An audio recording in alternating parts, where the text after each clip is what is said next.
সুপ্রিয় শিক্ষার্থী, এখন আমরা করব অনুশীলনী 4.1-এর অষ্টম শ্রেণীর 4 নম্বর প্রশ্ন, যেখানে আমাদের দেওয়া আছে a=4, b=6 এবং c=3 হলে 4a² b² - 16ab² c plus 16b² c² এর মান নির্ণয় করুন। তাহলে আমরা এখানে যেটা করব সেটা হচ্ছে আমাদের দেওয়া আছে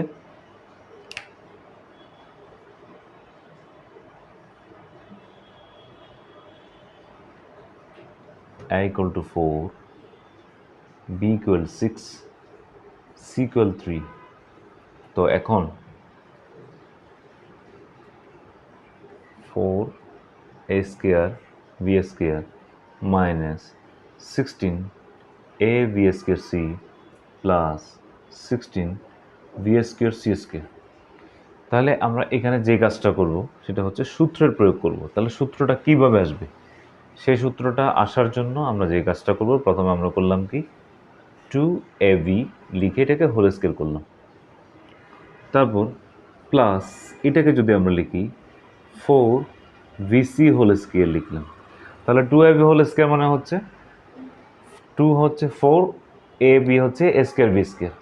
তাহলে 4bc মানে হচ্ছে 4 16 b² c²।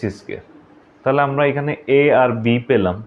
তাহলে আমরা যদি সূত্রের জন্য 2 আনি, এবার যেহেতু আমাদের a ছিল 2ab লিখলাম, যেহেতু আমাদের b ছিল হচ্ছে 4bc, তাহলে আমরা 4bc লিখি।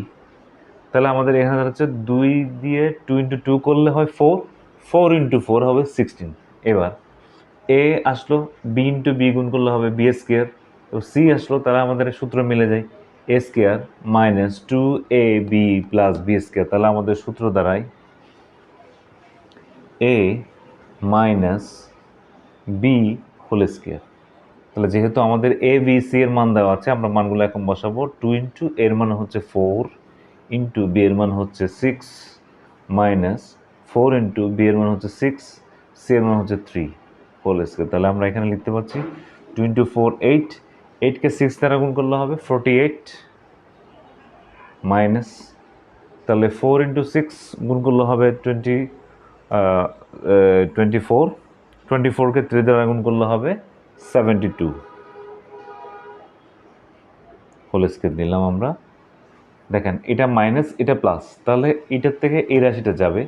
তাহলে আমাদের কাছে 12 থেকে 8 গেলে হয় আমাদের 4, তারপরে এখানে হচ্ছে 6 থেকে 4 গেলে হয় 2, যেহেতু বড় রাশি -24 হোল স্কোয়ার, আমরা পাচ্ছি -24 × 24। আমরা এখন গুণ করব। তাহলে দেখেন -24কে -24 দ্বারা গুণ করি আমরা, তাহলে হয় 16 6, এখানে 1, তাহলে হবে 8 9, তাহলে হবে এখানে হবে 8 4, তাহলে আমরা পাচ্ছি 6 পাচ্ছি, 7 পাচ্ছি, 5 পাচ্ছি। যেহেতু আমাদের মাইনাসকে মাইনাস দ্বারা গুণ করলে আমাদের প্লাস হয়ে যায়, সেহেতু আমরা প্লাস, তাহলে আমাদের লিখব 576। আমাদের আনসার হবে 576।